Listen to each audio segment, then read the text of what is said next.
जय हिंद साथियों, आज हम महाराणा प्रताप से संबंधित जो महत्वपूर्ण घटनाक्रम है, जो उनसे संबंधित जो जिन दिनांक को जो भी घटनाएं हुई, जो भी जन्मोत्सव और भी युद्ध वगैरह जो भी हुए उनके विषय में बात करेंगे। वो सभी महत्वपूर्ण होंगे परीक्षा की दृष्टि से, जो भी आगामी परीक्षा है राजस्थान प्रतियोगी। 1540 को महाराणा प्रताप का जन्म हुआ। 1540 को महाराणा प्रताप का जन्म हुआ कुंभलगढ़ में। कुंभलगढ़ के जो कटारगढ़ नामक जो लघु दुर्ग है, उस लघु दुर्ग के बादल महल में महाराणा प्रताप का जन्म हुआ। बादल महल की भी जो जूना कचेरी नामक जो कक्ष था, उस कक्ष में हुआ था। और इसी दिन कहते हैं महाराणा उदय सिंह ने बनबीर को हराकर अपने पैतृक राज्य पर अधिकार कर लिया था। वर्तमान में कुंभलगढ़ राजसमंद जिले में पड़ता है। 1572 को महाराणा प्रताप का राज्याभिषेक हुआ। 1572 को महाराणा प्रताप का राज्याभिषेक हुआ, जो कि कुछ सामंतों के द्वारा गोगुंदा में किया गया। गोगुंदा में इसका राज्याभिषेक हो गया था। कीका का, यानी बचपन का नाम था कीका महाराणा प्रताप का। राज्याभिषेक गोगुंदा में हो गया था। इनका जो राज्याभिषेक जो समारोह था, वो राज्याभिषेक समारोह मनाया गया था कुंभलगढ़ में। राज्याभिषेक समारोह मनाया गया था कुंभलगढ़ में। वो भी विधिवत तरीके से ये समारोह कुंभलगढ़ दुर्ग में मनाया गया। 1570 को बहुत ही महत्वपूर्ण जो युद्ध है, जिसे लगभग सभी जानते हैं, हल्दी घाटी का युद्ध। कौन सी घाटी का युद्ध? हल्दी घाटी का युद्ध। इसे मेवाड़ का थर्मोपल्ली भी कहा जाता है। हल्दी घाटी युद्ध को मेवाड़ की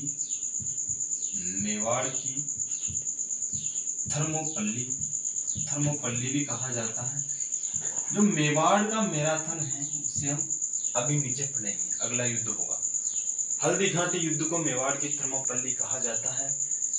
इस युद्ध का वर्णन यदि आपकी इच्छा हो तो अगली वीडियो में बनाया जाएगा, क्योंकि इस पूरी वीडियो में जितना समय लग रहा है उससे डबल तो युद्ध में समय लगेगा। इतना भयंकर, इतना बड़ा युद्ध हुआ था। इधर से जो कमांडो था मान सिंह था, अकबर की ओर से महाराणा प्रताप की ओर से स्वयं महाराणा प्रताप थे, और उनके साथी उसके सेनापति थे। 1580 की बात करें तो 1580 को रहीम, अब्दुल रहीम खाने खाना, बैरम खां का जो बेटा है, इसने आक्रमण किया था। अब्दुल रहीम खाने खाना ने, कहते हैं इस युद्ध में जो रहीम ने आक्रमण किया तो उसकी 50 बेगमों को साथ लेकर आया था। तो जहां पर वो शिविर लगाया था शेरपुर गांव में, वहां पर वो रहते थे। अमर सिंह को जैसे पता लगा कि हमारे ऊपर आक्रमण करने वाला है रहीम, बैरम खां का बेटा, तो रहीम ने तुरंत उसकी बेगमों को बंदी बना लिया और बंदी बनाकर अपने शिविर में ले आया। तो महाराणा प्रताप इससे नाराज होकर उनको ससम्मान उनके रहीम की बेगमों को वापस लौटाया। और इसी दृश्य को, इसी सहिष्णुता को देखते हुए रहीम ने आक्रमण नहीं किया और लौट गया। 1582 को दिवेर का युद्ध हुआ है। 1582 को दिवेर का युद्ध हुआ है, जिसे मेवाड़ का मैराथन कहा जाता है। जिसे मेवाड़ का मैराथन कहा जाता है। इसमें ही महाराणा प्रताप को जीत और यश की प्राप्ति हुई। वो जीत की प्राप्ति हुई और इसकी जो टीका है, उसकी ख्याति चारों ओर फैल गई। दिवेर के युद्ध के बाद 1585 को, तो 1584 को अंतिम अभियान के रूप में जगन्नाथ कछुआ को भेजा गया अकबर के द्वारा। किसको भेजा गया? जगन्नाथ कछुआ को। अंतिम अभियान के रूप में, ये अंतिम अभियान था किसका? अकबर का।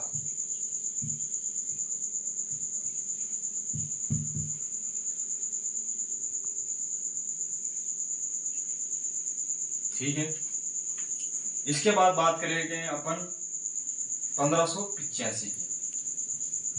तो 1585 को महाराणा प्रताप ने चावंड को अपनी स्थायी राजधानी बना लिया था। चावंड को अपनी स्थायी राजधानी बना लिया था और जीवन यापन प्रारंभ कर दिया था, स्थायी राजधानी बनाकर।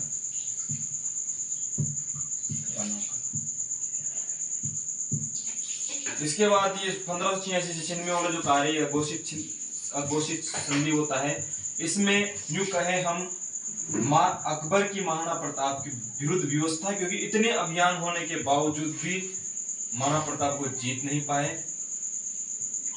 बांडोली गांव के पास इनकी 4 खंभों की छतरी बनी हुई है, 8 खंभों की छतरी बनी हुई है। महाराणा प्रताप की 8 खंभों की छतरी बनी हुई। कहते हैं कि तीर की प्रत्यंचा के कारण इनकी मृत्यु हुई थी, देहांत हो गया था, किसी ने मारा नहीं। अजर अमर इसलिए महाराणा प्रताप को कहा जाता है। 8 खंभों की जो छतरी है बांडोली गांव में,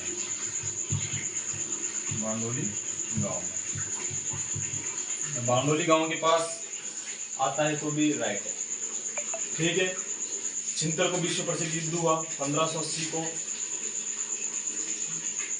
रहीम ने आक्रमण कर दिया। 1582 को दिवेर का युद्ध हो गया।